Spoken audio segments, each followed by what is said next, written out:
Hi, we are ready for chapter 17, page 150. Let's get started.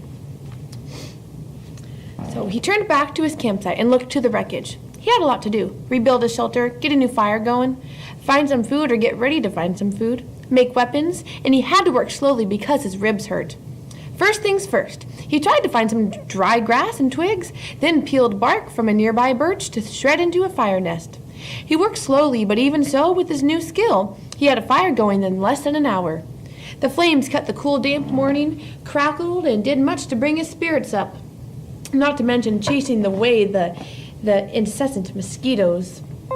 With the fire going, he searched for dry wood. The rain had driven water into virtually all the wood he could find, and at last located some in a thick evergreen where the top of branches had covered the lower dead ones, keeping them dry.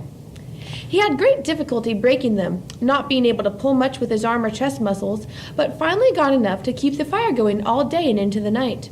With that he rested a bit, eased his chest, and then set about getting a shelter squared away.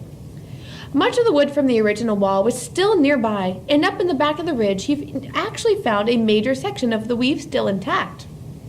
The wind had torn it out, lifted it, and thrown it to the top of the ridge, and Brian felt lucky once more that he had not been killed or more seriously injured, which would have been the same, he thought. If he couldn't hunt, he would die, and if he were injured badly, he would not be able to hunt. He jerked and dragged wood around until the wall was once more in place, crudely, but he could improve it later. He had no trouble finding enough pine boughs to make a new bed. The storm had torn the forest into pieces. Up in the back of the ridge, it looked like a giant had become angry and used some kind of a massive meat grinder on the trees. Now that is really descriptive language. A massive meat grinder on the trees? Oh, interesting. Huge pines were twisted, snapped off, blown sideways. The ground was so littered with limbs and treetops sticking every which way that it was hard to get through. He pulled enough thick limbs in for a bed, green and spicy with the broken sap smell, and by the evening he was exhausted, hungry, and hurting, but he had something close to a place to live again, a place to be. Tomorrow, he thought, as he lay back in the darkness, tomorrow maybe the fish would be back, and he would make a spear and a new bow and get some food.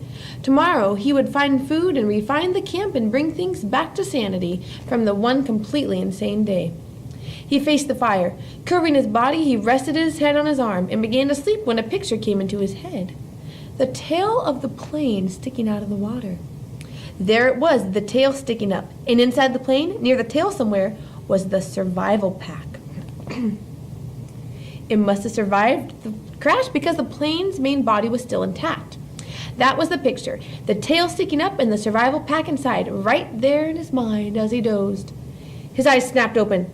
If I could get at the pack, he thought. Oh, if I could get at the pack, it probably had food and knives and matches. It might have a sleeping bag. It might have fishing gear. Oh, it must have so many wonderful things if I could get the pack and just get some of those things. I would be so rich if I could get at the pack. So when he says I would be rich, does that literally mean he'd be rich, with money? No, it means, well, what does that mean? It says so rich if I could get the pack. He's lucky, fortunate, right? He's so happy, right? If he could get the pack. Tomorrow. He watched the flames and smiled. Tomorrow, Elsie. All things come tomorrow. He slept deep and down with only the picture of the plane tail sticking up in his mind, a healing sleep. In the morning, he rolled out before true light. In the gray dawn, he built up the fire and found more wood for the day, feeling almost chipper because his ribs were much better now. With camp ready for the day, he looked to the lake. Part of him half expected the plane tail to be gone, sunk back into the depths, but he saw that it was still there. Didn't seem to have moved at all. He looked down at his feet and saw that there were some fish in his fish pen, looking for the tiny bits of bait still left from before the wind came. He fought impatience to get on the plane project and remembered what he had learned. First food, because food made strength. First food, then thought, then action. There were fish at hand here, and he might not be able to get anything from the plane. That was all a dream. The fish were real, and his stomach, even his new shrunken stomach, were sending signals that it was savagely empty. He made a fish spear with 2 points, not peeling the bark all the way back, but just working on the pointed end. It took him an hour or so, and all the time he worked, he sat looking at the tail of the plane sticking up in the air, his hands working on the spear, his mind working on the problem of the plane. When the spear was done, although still crude, he jammed a wedge between the points to spread them apart and went to the fish pond. There were not clouds of fish, but at least 10, and he picked one of the larger ones, a round fish almost 6 inches long, and put the spear point in the water, held it, then thrust with a flicking motion of his wrist when the fish was just above the point. The fish was pinned neatly, and he took 2 more with the same ease, then carried all 3 back up to the fire. He had a fish board now, a piece of wood he had flattened with the hatchet, that leaned up by the fire for cooking fish, so he didn't have to hold a stick all the time. He put the 3 fish on the board, pushed sharpened pegs through their tails into cracks on the cooking board, and propped it next to the reddest part of the coals. In moments, the fish were hissing and cooking with the heat. And as soon as they were done, or when he could stand the smell no longer, he picked the steaming meat from under the loosened skin and ate it. The fish did not fill him, did not even come close. Fish meat was too light for that. But they gave him strength, and he could feel it moving into his arms and legs, and he began to work on the plane project. While making the spear, he had decided that what he would have to do was make a raft and push paddle the raft to the plane and tie it there for a working base. Somehow he would have to get into the tail, inside the plane, rip or cut his way in, and however he did it, he would need an operating base of some kind, a raft, which, he found ruefully, was much easier said than done. There were plenty of logs around. The shore was littered with driftwood, new and old, tossed up, scattered by the tornado, and it was a simple matter to find 4 of them about the same length and pull them together. Keeping them together was the problem. Without rope or cross pieces and nails, the logs just rolled and separated. He tried wedging them together, crossing them over each other. Nothing seemed to work, and he needed a stable platform to get the job done. It was becoming frustrating, and he had a momentary loss of temper, as he would have done in the past when he was the other person. At that point, he sat back on the bench and studied the problem again. Sense. He had to use his sense. That's all it took to solve problems, just sense. It came then. The logs he had selected were smooth and round and had no limbs. What he needed were logs with limbs sticking out. Then he could cross the limbs of one log over the limbs of another, and then weave them together. Remember that vocabulary word, weave, kind of that intertwined together, right? One log over the limbs, another, weave them together as he had done his wall, the food shelf cover, and the fish gate. He scanned the area above the beach and found 4 dry treetops that had been broken off by the storm. These had limbs, and he dragged them down to his work area at the water's edge and fitted them together. It took most of the day. The limbs were cluttered and stuck any which way, and he would have to cut one to make another fit, then cut one from another log to come back to the first one. Then still another from a third log would have to get pulled in. But at last, in the late afternoon, he was done, and the raft, which he called Brush Pile 1 for its looks, hung together as he pulled it into the water off the beach. It floated well, if low in the water. In the excitement, he started for the plane. He could not stand on it, but it would have to swim alongside. So imagine this thing he named Brush Pile 1, that raft. So imagine Brian on kind of a raft that was weaved together, floating out. Okay. Sounds fun. He was out to chest depth when he realized he had no way to keep the raft at the plane. He needed some way to tie it in place so he could work from it. And for a moment he was stymied. He had no rope, only the bowstring and the other cut shoestring in his tennis shoes, which were by now looking close to dead, his toes showing at the tops. Then he remembered his windbreaker, and he found the tattered part he used for an arrow pouch. He tore it into narrow strips, tied them together to make a rope or tie down about 4 feet long. It wasn't strong. He couldn't use it to pull a Tarzan and swing from a tree, but it should hold the raft to the plane. Once more he slid the raft off the beach and out into the water until he was chest deep. He had left his tennis shoes in the shelter, and when he felt the sand turn to mud between his toes, he kicked off the bottom and began to swim. Pushing the raft, he figured, was about like trying to push an aircraft carrier. All the branches that sucked down into the water dragged and pulled, and the logs themselves fought any forward motion, and he hadn't gone 20 feet when he realized that it was going to be much harder than he thought to get the raft to the plane. It barely moved, and if he kept going this way, he would just about reach the plane at dark. He decided to turn back again, spend the night, and start early in the morning, and he pulled the raft once more onto the sand and scraped it dry with his hand. Patience.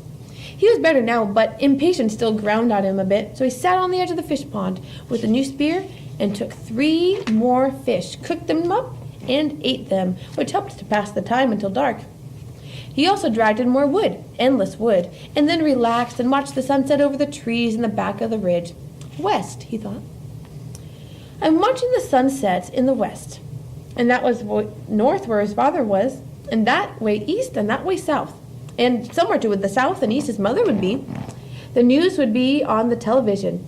He could visualize more easily his mother doing things than his father because he had never been to where his father lived now. He knew everything about how his mother lived. She would have the small television on the kitchen counter on and watching the news, and she would be talking about how awful it was in South Africa or how cute the baby in the commercial looked, talking and making sounds, cooking sounds. He jerked his mind back to the lake. There was a great beauty here, almost unbelievable beauty. The sun exploded the sky. Oh, the sun exploded the sky. Figurative language. Just blew it up with the setting color. Let's see, the sun exploded the sky. Would that be personification or an idiom? Well, think about it. Do humans explode? Probably not. I would not call it personification. It's probably an idiom because it's a saying. It's not literally the sun explodes. So that's my little piece right there. Okay, so that the color came down into the water of the lake, lit the trees. Amazing beauty, and he wished he could share it with someone and say, look there, and over there, and see that? But even alone it was beautiful, and he fed the fire to cut the night still. There it is again, he thought, that late summer chill to the air, the smell of fall. I miss fall.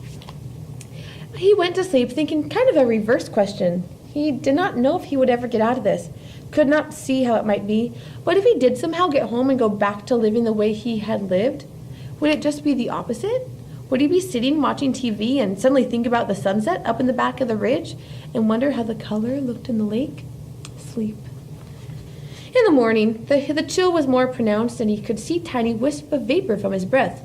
He threw wood on the fire, blew until it flamed, then banked the flames to last and went down to the lake. Perhaps because the air was so cool, the water felt warm as he waded in. He made sure the hatchet was still at his belt and the raft still held together, then set out pushing the raft and kicking, swimming towards the tail of the plane. As before, it was very hard going. Once an eddy of a breeze came against him, he seemed to be standing still, and by the time he was close enough to the tail to see the rivets in the aluminum, he had pushed and kicked for over 2 hours. Okay, that sounds exhausting. Just thinking about that. Hey, good for Brian for persevering. He was nearly exhausted and wished he had taken some time to get a fish or two and have breakfast. He was also wrinkled as a prune, good silly, wrinkled as a prune, and ready for a break. The tail looked much larger when he got next to it, with a major part of the vertical stabilizer showing, and perhaps half of the elevators. Only a short piece of the top of the fuselage and the plane's body towards the tail was out of the water, just a curve of aluminum. And at first, he could see no place to tie the raft, but he pulled himself along the elevator to the end, where he found a gap that went up by the hinges, where he could feed his rope through. With the raft secure, he climbed on the top of it, lay on his back for 15 minutes, resting. That sounds nice. And letting the sun warm him. The job, he thought, looked impossible. To have any chance of success, he would have to be strong when he started. Somehow, he had to get inside the plane. All openings, even the small rear cargo hatch. Oh, hi, Mom. Anyway, all openings, even the small rear cargo hatch, were underwater, so he couldn't get at them without diving and coming up inside the plane, where he would be trapped. He shuddered at that thought and then remembered what was in front of the plane, down in the bottom of the lake. Still trapped in the seat, the body of the pilot, sitting there in the water. Brian could see him, the big man with his hair. Ooh, that's cool. Picturing it in my mind, it was like, ooh. Brian could see him, the big man with his hair waving up in the current, his eyes open. Stop! Stop, he thought. Stop now. Stop that thinking. He was nearly at the point of swimming back to shore and forgetting the whole thing. But the image of the survival pack kept him. If he could get it out of the plane, the survival pack, if he could get it out, or if he could just get into it and pull something out, even a candy bar. Even that, just a candy bar, it would be worth it. But how to get at the inside of the plane? He rolled off the raft, pulled himself around the plane. No openings. 3 times he put his face in the water, opened his eyes, and looked down. Can you do that? I cannot. The water was murky, but he could perhaps see 6 feet, and there was no obvious way to get into the plane. He was blocked. That is the end of chapter 17. Prediction time. Do not click pause yet. I see you wanting to move on. Ain't nobody got time for that. You listen here, Mr. or Missy, whoever you are. Ha, got your attention. I'm so good. No, seriously though, do you think that he'll get inside the plane? Right now, look around you. What are people doing? If you think that first of all, raise your hand right now, and I want you to tell me your prediction. Do you think that he will go into the plane, or do you think that he will not go inside the plane? So, right now, find me where I'm at. Where am I? I don't know. Raise your hand and come tell me. Okay. Thank you for reading again. Good job. Remember to always throw kindness like confetti. Be kind, and peace out.